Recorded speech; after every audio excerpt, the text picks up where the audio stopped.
21세기를 향해서 나아가는 이 시점에서 한국 교회 또한 한국 사회 앞에 주어진 과제 중에 하나가 무엇일까?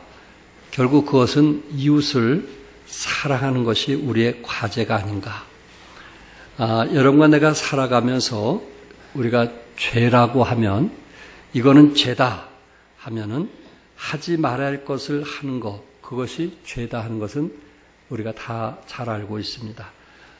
살인하지 말라, 또 간음하지 말라, 도둑질하지 말라. 그럼에도 불구하고 그런 일을 행하면 우리는 죄라고 하는 사실을 잘 알고 있습니다.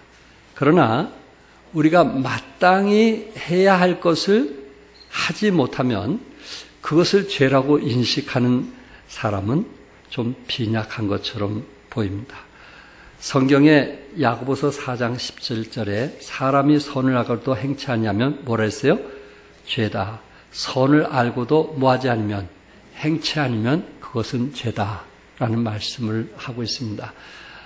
여러분들이 잘 알고 있는 것처럼 이 바리새인들과 이 사두개인들이 예수님에게 진정한 이웃이 누구냐고 묻게 됐어요. 그랬을 때 예수님께서 비유를 들었을 때 여리고로 내려간 강도 만난 한 사람을 얘기하면서 진정한 이웃은 사마리안이다. 이런 말 기억하시죠? 예. 그래서 여리고로 내려가다가 강도를 만나서 거반 죽게 되었을 때 제사장도 피하고 레위도 그것을 보면서 피했지만 사마리아인은 그 아픔과 어려움을 알고 그와 함께 이제 거하면서 그의 필요를 채워주고 또 그를 치료를 해주고 그리고 주막집에까지 이제 모셔가는 참 아름다운 사마리아인이 바로 너의 이웃이다. 이렇게 말씀했어요. 여러분과 내가 살아가면서 뭐 이웃이라고 했을 때 제일 가까운 것은 아내가 될 수 있고 그리고 자식들이 될 수 있거든요. 또 이웃이라고 하면은 우리 이웃의 형제들, 친척들을 말할 수 있거든요. 그러나 성경은 그들도 우리 이웃이 될 수 있지만은 진정한 이웃은 나를 필요로 하는 사람, 나의 기도를 필요로 하는 사람, 나의 손길을 필요로 하는 사람, 내가 함께 곁에 있어주기를 원하는 사람, 그것이 진정한 우리의 이웃이 아닌가. 여러분들을 필요로 한 사람이 누군가 하는 것을 한번 생각해 보시기 바라고, 나를 필요하는 사람에게 나는 그 곁에 있었는가? 나를 필요한 사람에게 나는 그곳에서 일요를 하고 있는가? 나를 필요하는 사람에게 그들을 위해서 선행을 하고 있는가? 라는 것을 한번 생각해 보면서 나는 진정한 이웃의 친구인가? 오늘 성경에 보니까 도르가라고 하는 자매에 대해서 나오는데 이분은 진정한 이웃의 친구였다는 것을 우리에게 말씀을 하고 있습니다. 36절에 보니까 요바에 다비다라 하는 여제자가 있으니 그 이름을 번역하면 도르가라. 선행과 구제하는 일이 심히 많더라. 제가 가지고 있는 엑스포지터스 주예를 보면 다비다의 그 자매 이름은 히브리식 표현이고 도르가는 헬라식 표현이었다. 이렇게 나오고 있어요. 그러니까 그 히브리식 표현으로는 답이라고 이름을 붙여지게 되고 헬라어식 표현으로 보면은 그 여인이 도르가라 이렇게 이름이 붙여지게 되는데 그 도르가라는 그 이름의 뜻은 짐승인 영양이라고 하는 노루처럼 생긴 날씬한 짐승인데 영양이라는 뜻을 갖고 있다. 그러니까 노루처럼 날씬하게 생긴 그 영양은 몸이 우아하고 섬세하며 눈이 아름다운 그래서 사실 도르가라고 하는 이름은 그 당시에 흔히 사용되어지는 이름이거든요. 흔히 사용되는 누구나 우리나라도 흔히 사용되는 이름 하면 여러분도 아시죠? 이 도르가라는 이름이 그런 뜻임에도 불구하고 그의 영적인 부분에 있어서 하나님을 사랑하고 하나님을 경외하면서 이웃을 섬겼던 그 마음이 우아하고 섬세하며 아름다웠다. 이렇게 말씀을 드리고 싶습니다. 특별히 그 36절에서 이 여인은 이제 홀 자매임에도 불구하고 선행과 구제하는 일에 힘이 많았다. 이렇게 말씀하고 있어요. 그가 홀 자매이면서 성경에 보니까 남편에 대한 얘기도 없고 자식에 대한 얘기도 없는 거 보니까 어떻게 보면 남편이 일찍 여의일 수도 있고 또 온전한 가정이 아님에도 불구하고 또한 다른 사람의 도움을 받아야 되는 그런 혼자 사는 그 자매로서 어려움이 많음에도 불구하고 이 여인을 통해서 이웃들에게 선행과 구제한 일을 많이 했다라기보다 힘이 많았다. 얼마나 많았으면 이렇게 힘이 많았는가. 우리는 가진 것이 있으면서도 구제하고 선행하는 일에 때로 어떤 경우는 참 쉽지 않은데 이 여인은 인색하기보다는 오히려 가진 것 없는 사람인데도 어떻게 그 사람 속에서 욥바에 있는 모든 사람들에게 이런 선행과 구제를 할 수 있었을까? 그것은 이 여인의 믿음이요, 이 여인의 신앙이 아니었겠는가? 우리도 참 이 도로가 여인처럼 참 이웃에 대한, 이웃이 우리의 친구라고 생각하고 그들의 고통과 아픔을 함께 동참하는 이제 그런 믿음들이 필요하지 않겠는가? 그런 시점에 우리가 살아가고 있지 않겠는가? 여러분과 나는 예수 믿는 사람으로서 하나님께 드리는 것과 나를 위해 사용하는 액수를 비교해 본 일이 있습니까? 때로 우리가 마시고 먹고 그리고 가족들과 함께 누리는 그 액수와 이웃을 사랑해야 된다는 그런 마음으로 선교하는 그 액수를 비교해 본 적 있습니까? 캐나다와 미국이 개나 고양이와 같은 애완동물들에게 먹이는 사료값을 합하면 아프리카와 아시아에서 굶어 죽는 사람들을 충분히 먹여 살릴 수 있다고 합니다. 우리나라에서 하루에 버려지는 음식물 쓰레기 양은 8톤 트럭에 1630대 분량이라고 합니다. 연간 68만 여 대 분량을 우리가 버리는데 이 1년분 음식물만 해도, 이 음식물만 해도 북한 인구 전체의 3년간 먹일 수 있는 양이라고 합니다. 우리가 버린 것만 해도 북한들의 그 배고픔을 3년간 채울 수 있는 양이라고 합니다. 우리나라 국민들이 요즘 문화생활이라는 이유를 내걸고 지나친 낭비와 사치, 허용과 과소비에 빠져 있는 것을 보게 됩니다. 이것을 전략해서 정말 이북을 향할 수 있다면, 또한 다른 배고픈 민족을 위해서 선교할 수 있다면 하늘나라에 상이 많을 건데 우리 자신을 위해서는 그것이 낭비라고 생각하지 아니하고 오히려 이웃을 위해서 쓰는 것은 낭비라고 생각하는 그 인색한 마음, 혹시 그런 것들이 우리에게 있지 않는가? 이제 우리는 정말 이웃을 생각해 볼 수 있는, 또한 우리가 살아가면서 이웃을 위해서 무엇을 할 것인가? 도르가 여인처럼 한번 그런 마음을 가져볼 때가 되지 않았는가? 어제 아침 뉴스에 김성민 배우에 대해서 나왔어요. 그가 목욕실에서 넥타이를 메고 자살을 기도했다는 얘기가 나왔어요. 얼마나 잘생겼어요. 얼마나 멋있어요. 그리고 이분이 자기 연상인 치과 의사를 아내로 맞이했더라고요. 그런데 아내를 어떻게 폭행을 해가지고 아들이 고발을 해서 결국은 이제 그 아내가 화가 나서 자기 친정집으로 가게 되고, 그리고 혼자 있으면서 욕실에 가서 참 이렇게 자살을 시도하게 되었는데, 참 저는 이분의 어떤 주관적인 상황을 모르니까 저는 어떤 TV나 또 인터넷이나 이런 신문을 통해서 여러분에게 객관적인 입장에서 얘기하는 겁니다. 예, 이분의 사정은 제가 전혀 모르니까. 이런 어떻게 보면 우리 사회에서 그래도 잘 나가는 부부고 가정인데 이렇게 자살을 해야 되는가, 그런 생각을 제가 가져보는 거예요. 이 사람보다 더 힘들고 어려운 사람들도 많이 있는데 이렇게 잘 나가는 사람이 한 가정에서 만족하지 못한다면 누가 정말 이 땅에서 만족할 사람이 어디 있겠는가? 그런 생각을 잠시 가져봤습니다. 그러면서 결국은 이 배우이면서 또 이 사회에 많이 알려진 사람인데도 불구하고 그분이 몇 년 전부터 이제 마약을 투약해서 결국은 이 감옥에 있기도 했다는 얘기를 들으면서 결국 한 가정이 이렇게 깨지고 무너지는 것은 그냥 갑자기 되는 일이 아니구나.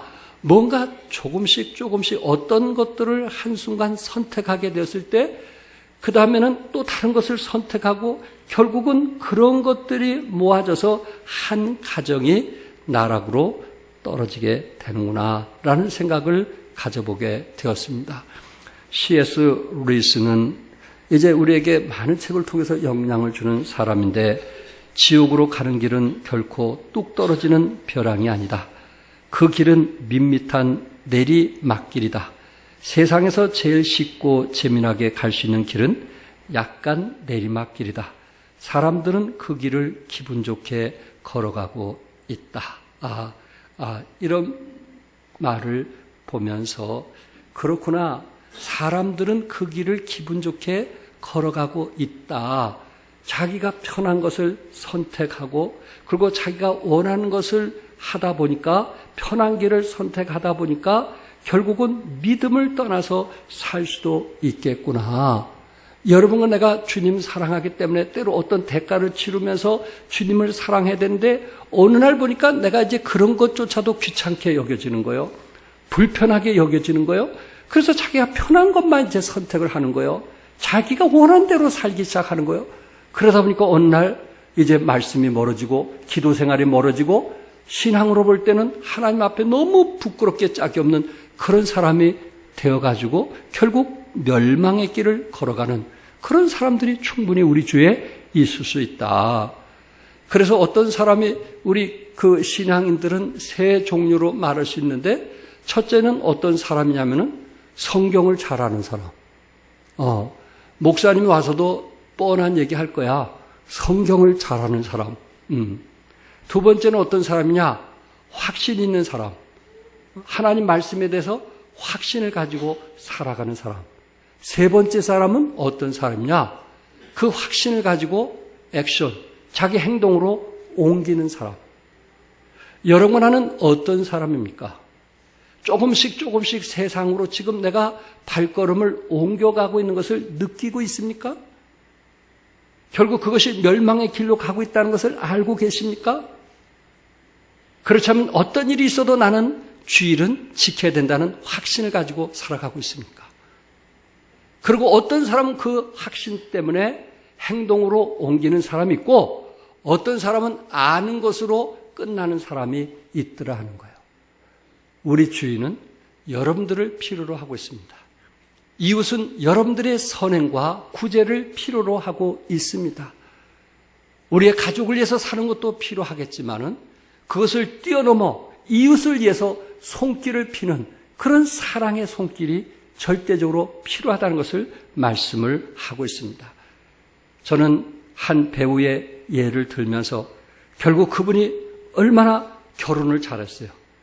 얼마나 좋은 사람 만났어요. 치과 의사인데. 이 사회로 볼 때는 출세한 사람 아닙니까? 그러나 결코 그것이 우리의 인생을 만족하게 하거나 그것이 우리를 행복하게 할 수는 없다는 거예요. 이분은 배우로서 알려진 사람이에요. 드라마에서도 이미 알려진 사람이에요. 근데 왜 이 사람에게 마약이 필요하겠어요? 왜 이 사람에게 히로뽕이 왜 필요한가요?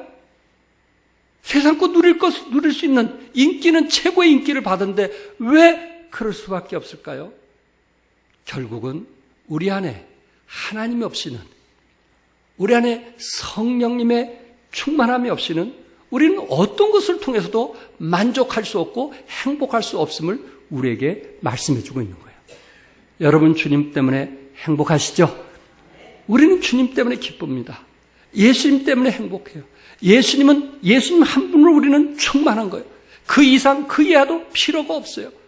그래서 여기에 돌아가는 여인은 홀자매이면서도 어떻게 보면 가정도 없는 홀자매이고 가난하면서도 욥바에 사는 그런 홀자매들만 골라서 사랑과 선행과 구제로서 성경에 이름이 기록된 귀한 사람이었다는 것입니다.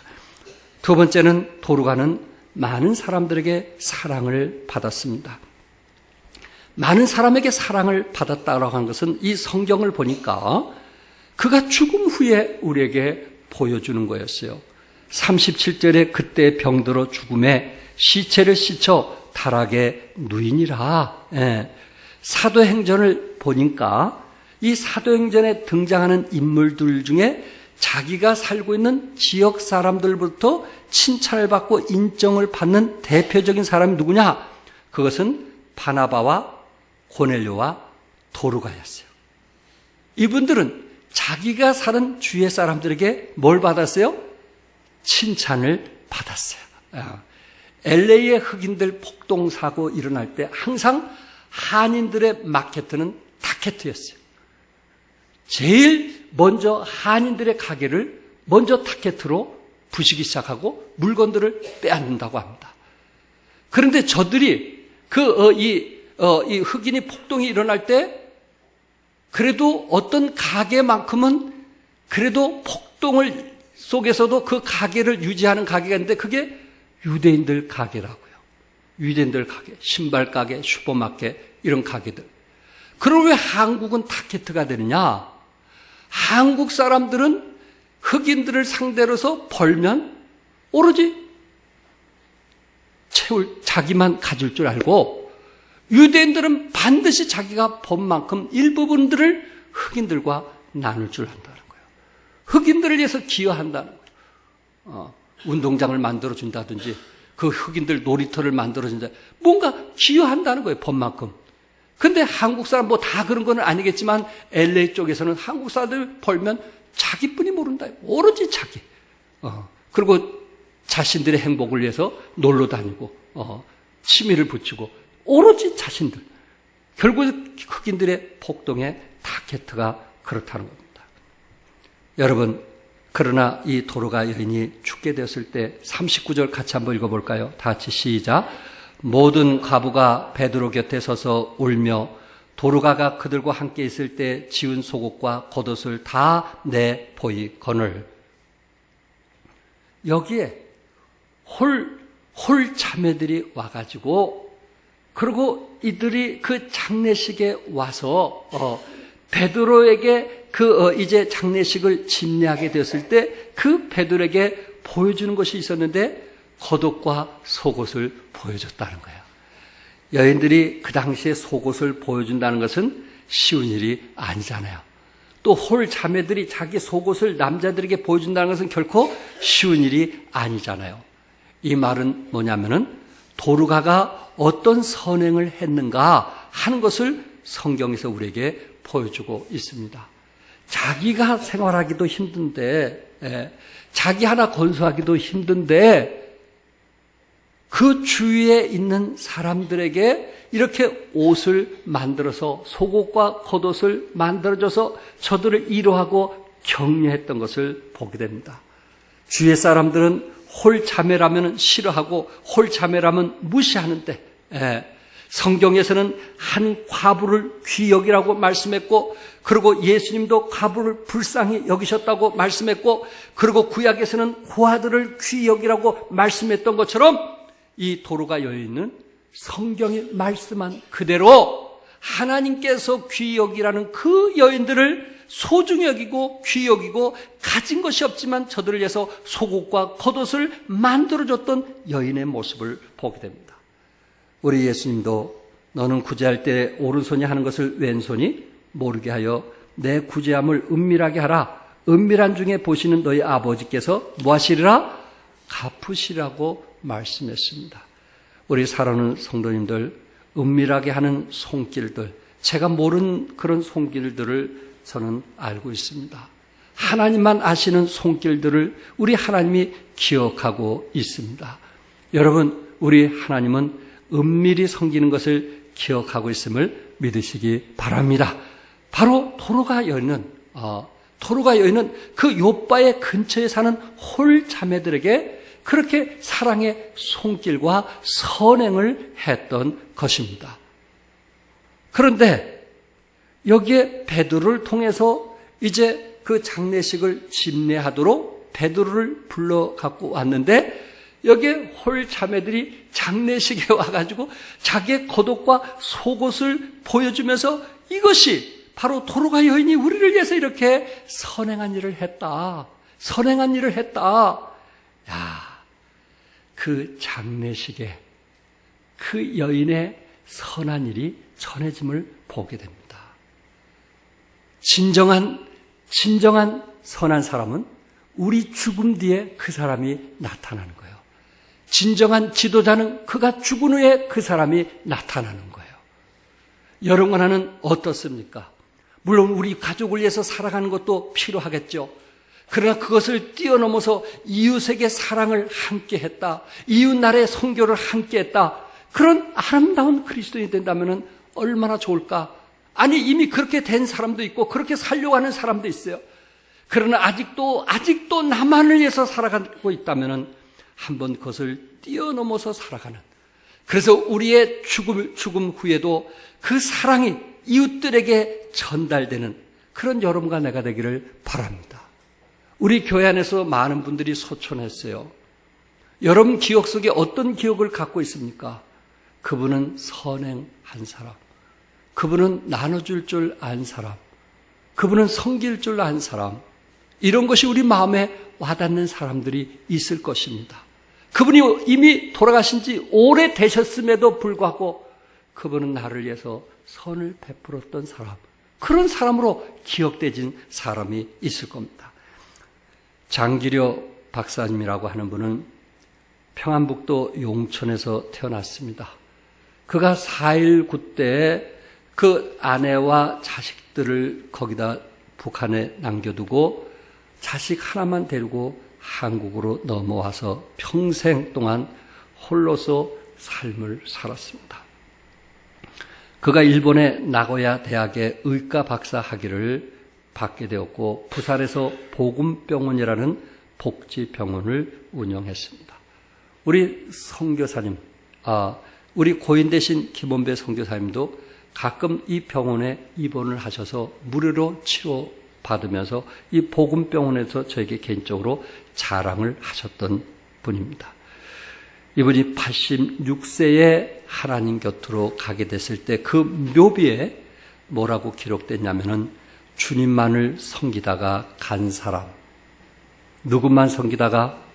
주님만을 섬기다가 간 사람, 한국의 슈바이처라고 불려질 정도로 정말 남을 위해서 평생 동안 살아온 사람, 의대 출신이고 의사면 뭔가 이제 돈을 벌 것으로 생각했지만은 이분은 가난하고 어렵고 힘든 사람에서 평생 헌신되었던 사람, 그리고 서울에서도 이제 더 이상 치료가 안 된다고 생각되어진 그런 사람들은 부산의 복음병원에 가서 치료를 받기도 했고, 그리고 돈이 없어서 치료를 못 받는 사람들은 오히려 부산의 복음병원에 가서 치료를 받고, 참 그분에 대한 감사를 가지고 사는 사람들이 주위에 많이 있었다고 합니다.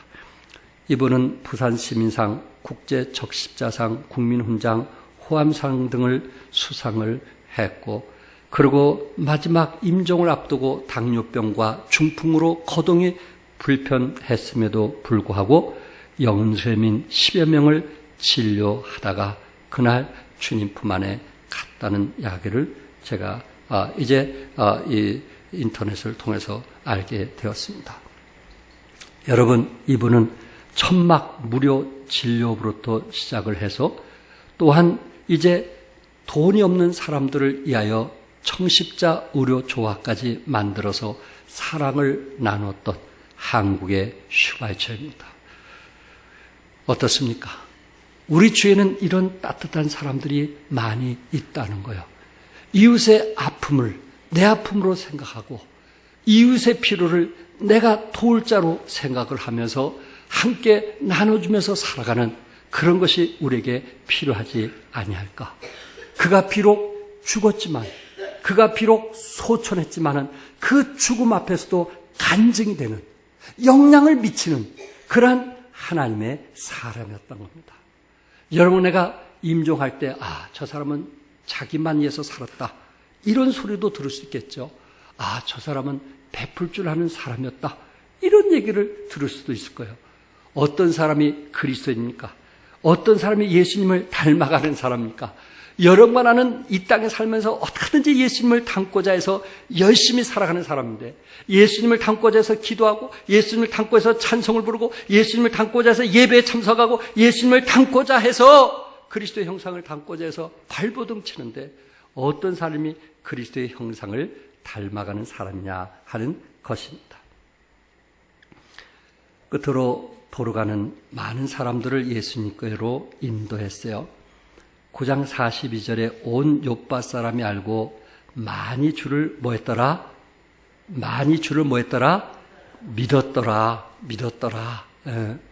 이 도루가의 죽음으로 눈물을 흘린 많은 이제 홀 자매들이 주님께로 더 가까이 돌아오게 되었고, 그리고 주님을 믿게 되었습니다. 그분들이 이제 와서 문상객으로 와서 보니까 베드로가 있는 거예요. 그러면서 속옷과 겉옷을 그들이 보여줬어요. 그러면서 하는 얘기가 이 여인을 살려달라는 거예요. 죽은 자를 살려달라는 거예요.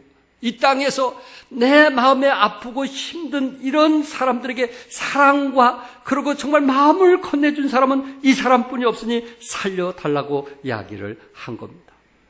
도로가는 어떤 사람이었어요? 건강한 가정을 가진 사람이 아니었어요. 그리고 그는 돈이 많은 사람도 아니었어요. 하나님께서 그 여인에게 묻습니다. 내 손에 있는 것이 무엇이냐? 그럴 때 도로가는 옷 만드는 기술자입니다. 자기가 할 수 있는 것은 뭘 만드는? 옷 만드는 기술, 그거 하나 있는 거예요. 그 기술로 홀로 사는 자매들에게, 거기 있는 자매들에게 옷을 만들어서 건네줬던 거예요.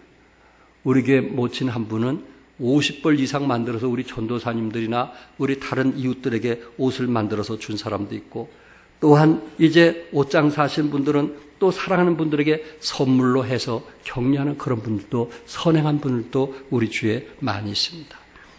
잠언 19장 17절에 다 같이 한번 읽어볼까요? 시작. 가난한 자를 불쌍히 여기는 것은 여호와께 구워드리는 것이니 그의 선행을 그에게 갚아주시리라. 그의 선행을 뭐 하시리라? 갚아주시리라. 여러분에게 은행에 적금해서 이자만 나오는 게 아니에요. 우리의 선행은 반드시 하나님이 뭐 하신다고요? 갚아주신다. 다시 따라서 갚아주신다. 좀 더 크게 갚아주신다. 갚아주시는 거예요. 우리의 선행을 갚아주시는 거예요. 그런 믿음이 있는 사람만 선행을 하는 거예요. 내가 있고 없고 그게 중요한 게 아니에요. 그런 믿음을 가진 사람이 선행을 하는 거예요. 하나님께서 나에게 주신 것이 뭐냐? 나에게 주신 은사가 뭔가? 어떤 사람은 자기 취미를 위해서 사용하지만 어떤 사람은 다른 사람의 유익을 위해서 사용되어지는 거예요. 그랬을 때, 문상객들이 왔을 때 이분이 어떤 사람인데, 장례식을 집례하는 베드로에게 살려달라고 간청을 하는 거예요. 야,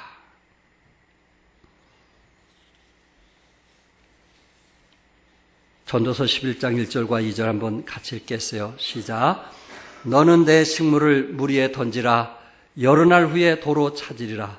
7에게나 8에게 나누어 줄지어다. 무슨 재앙이 땅에 임할는지 내가 알지 못함이라. 너는 내 식물을 어디에다가? 물 위에 던지라 말이에요. 그것이 아무 소용이 없는 것 같지만 물 위에 던지면 그 씨앗이 육지에 가서 결국은 그 씨앗이 싹이 나고 열매를 맺게 되는 것입니다. 여러 날 후에 반드시 다시 찾을 것이라고 말씀을 했어요. 7에게나 8에게 나눠주라고 말씀을 했어요. 제가 이 시간에 여러분에게 말씀을 드리고 싶은 것은, 하나님께서 나에게 주신 것이 무엇일까? 하나님께서 나에게 주신 것이 무엇일까? 물질이 될 수도 있고, 어떤 사람은 지식이 될 수도 있고, 어떤 사람은 건강이 될 수도 있고, 각자 하나님께서 분명히 주신 것이 있다. 우리는 그것을 위해서 내일의 친구가 되어준다면 얼마나 좋을까? 나는 없다고 생각하지 말고 도르가 여인처럼 내가 가진 것이 무엇인가? 시체를 씻어서 타락에 뉘었어요. 이 이스라엘은 열대지방이기 때문에 죽자마자 바로 장례식을 해야 되는데 3일 동안 시체를 씻어서 타락에 뉘었어요. 금세 썼거든요. 그 이유는 루따라고 하는 지방에 베드로가 있는데 요바에서 루따까지 약 17km가 걸리는 거예요. 베드로를 데려오도록 하기 위해서 3일을 놔둔 거예요. 베드로를 데려오기 위해서. 그래서 베드로 목사님을 데려와서 그 장례식을 집례하도록 했던 거예요. 그리고 그 여인들이 이 도르가를 살려달라고 이야기를 한 거예요. 그러니까 여러분, 장례식에서 그 죽은 도르가를 통해서 살아계신 하나님을 드러냈다는 거 믿으시기 바랍니다. 우리 죽음에도 반드시 우리는 그리스도의 향기를 드러낼 수 있음을 믿으시기 바랍니다. 이 여인이 그랬어요. 베드로는 홀 자매들의 모습을 한두 자매가 아니에요. 그들이 떼거리로 모여서 베드로에게 이 여인을 살려달라고 간청을 하게 되었어요. 그 순간 성령이 충만했고, 그리고 40대에 다윗아! 일어나라! 누구야 일어나라? 다윗아야! 도르가야! 일어나라! 야, 베드로가 죽은 사람을 살린 것은 많은 게 아니에요. 정말 하나님의 역사 속에서 하는 일인데 다윗아가 일어나게 된 거예요. 죽은 자가 살아나게 된 거예요. 그 여인의 선행과 구제를 이웃들이 보고 이 여인을 살려달라고 간청을 하고 눈물을 흘린 거예요.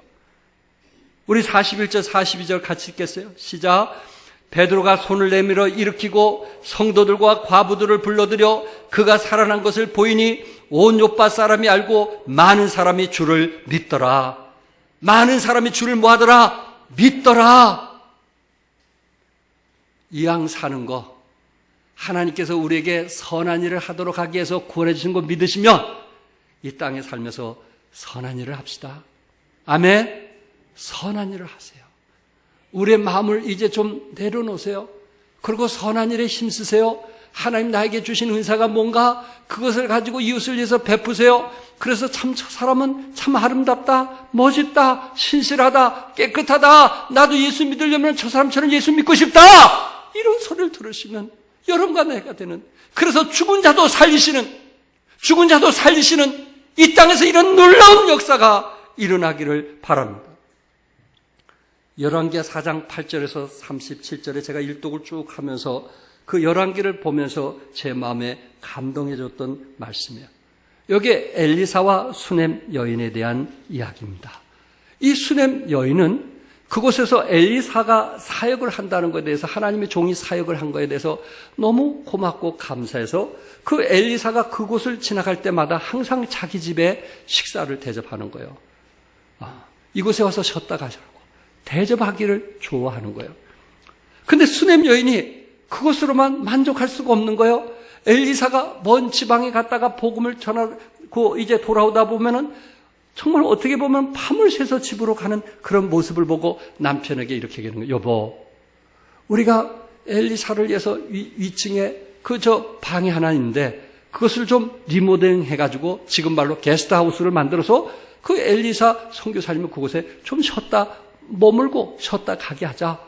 그리고 그곳에다가 이제 촛대도 만들어주고 침대도 만들어주고 의자도 만들어주고 책상도 만들어서 그분이 말씀도 묵상하고 기도하고 가도록 우리가 그분에게 편리를 제공하자. 여러분, 그 당시에 촛대나 침대나 의자나 책상은요 정말 가장 비싼 것들이었거든요. 이 부부는 생활에 좀 여유가 있었던 것 같아요. 하나님의 종이 돼서 그렇게 섬기기를 좋아한 거예요. 그랬을 때 엘리사가 보더니 사환을 통해서 그 가정에 필요한 게 무엇이냐고 물었어요. 그때 이 자매가 우리에게 필요한 것은 아무것도 없습니다. 수냄 여인이 그렇게 우리에게 필요한 것은 아무것도 없습니다. 그런데 들려온 얘기가 그 집에 자식이 없는 거예요. 자식이 없는 거예요. 그러니까 엘리사가 그 가정의 필요를 알고 그분의 성김과 부재를 너무 고맙게 생겨서 뭔가 보답하고 싶은데 내가 할 수 있는 일이 뭘까? 그래서 그 자매에게 뭐라 하냐면은 1년 후에 아들을 할 거라고 그랬어요. 아멘? 아멘 한 사람 아들 할 거야. 1년 후에 뭐요? 아들을 할 거라고 그랬어요. 아들을 할 거라고 그랬어요. 어떤 며느리가 자식이 없어서 시어머니가 목사님을 초대해서 목사님, 이 며느리를 위해서 자식을 낳도록 기도해 주세요. 그래서 간절히 기도하니까 며느리가 아멘을 하는 거예요. 시어머니가 하도 답답해서 아멘을 했어요. 나중에 보니까 시어머니가 임신했더래요. 근데 이 자매는, 수냄 여인은 성경에 보니까 뭐라는, 그 말을 받아들일 수 없는 게 자기 남편이 나이가 많은 거예요. 성경은 늙었다고 그랬거든. 이거는 불가능한 거다. 그런데 1년이 딱 지나면서 임신을 하기 시작을 했고 아들을 낳게 된 거예요, 세상에. 이런 일이. 그러니까는 그 나이 많은 남편이 아들을 낳았으니 얼마나 좋아하겠어요. 아브라함처럼 얼마나 기뻤겠어요. 애지중지 키웠지 않겠어요? 근데 이 아이가 어느 정도 자라다가 무슨 사고로 그냥 머리가 아프면서 죽어버린 거예요. 죽었어요. 그러니까 이 남편이 어떻게 해결할 수가 없는 거예요, 남편이. 예? 남편이 이럴 때 뭔가 좀 조치를 취해야 되는데 남편이 이거를 해결할 수 없으니까 자기 부인에게 죽은 애를 갖다 준 거예요. 그 부인은 그 애를 안고 옥상 엘리사가 잠자던 그곳에 데려간 거예요. 그리고 문을 닫아버렸어요. 아무도 못 들어가게 했어요. 그러면서 수냄 여인이 자기 남편에게 나에게 타고 갈 수 있는 말이나 당나귀나 하나 주고 그리고 종을 하나 붙여달라. 그래가지고 누구에게 찾아간 줄 아세요? 엘리사에게 찾아가는 거예요. 그리고 엘리사에게 뭐라고 한지 아세요? 왜 내가 자식 낳게 하지 않겠다고 했는데 왜 자식을 줬냐? 엄마의 심정이라면 이해되겠죠? 왜 자식을 낳게 해가지고 이 자식을 내가 이렇게 죽음을 보게 하느냐? 그러면서 엘리사에게 죽은 자를 살려달라고 그러고 세상에. 낳게만 해줘도 감사해야 되는데 죽은 자를 살려달라고. 그러니까 엘리사가 수냄 여인하고 같이 와서 그 아이의 눈을 보고 입을 마주보고 그리고 얼굴을 대면하면서 하나님께 기도하니까 이 아이가 다시 살아나는 거예요. 엘리사도 죽은 자를 뭐하는 살리는 놀라운 역사가 있었어요. 무엇 때문에? 그 여인의 섬김 때문에, 그 여인의 아름다운 마음 때문에, 예쁜 마음 때문에 하나님께서 그 가정을 축복을 해 주었던 것입니다. 사랑하는 성도 여러분, 도르가가 살아나게 되었을 때, 생명을 얻게 되었을 때 욥바에 있는 수많은 사람들이 예수 믿고 구원받아서 별과 같이 빛났다는 놀라운 메시지를 우리에게 지금 전해주고 있습니다. 그의 선행과 그의 구제가 지금 욥바는 한 만여 명이 산다고 하는데 그들의 조상들에게 복음을 전할 수 있는, 생명을 전할 수 있는, 진리를 전할 수 있는 그 위대한 일이, 그것도 가난하고 그것도 불쌍하고 그것도 이름 같지 않는 여인, 그 여인을 통해서 이런 놀라운 역사가 일어났다는 말씀입니다. 욥바는 어느 곳입니까? 가난하고 어렵고 힘들고 천대받는 사람들이 사는 지역이 욥바 아닙니까? 희망이 없는 사람들이 사는 땅 아닙니까? 43절에 보면 베드로가 거하는 곳이 어느 집에 거했다고 그랬어요?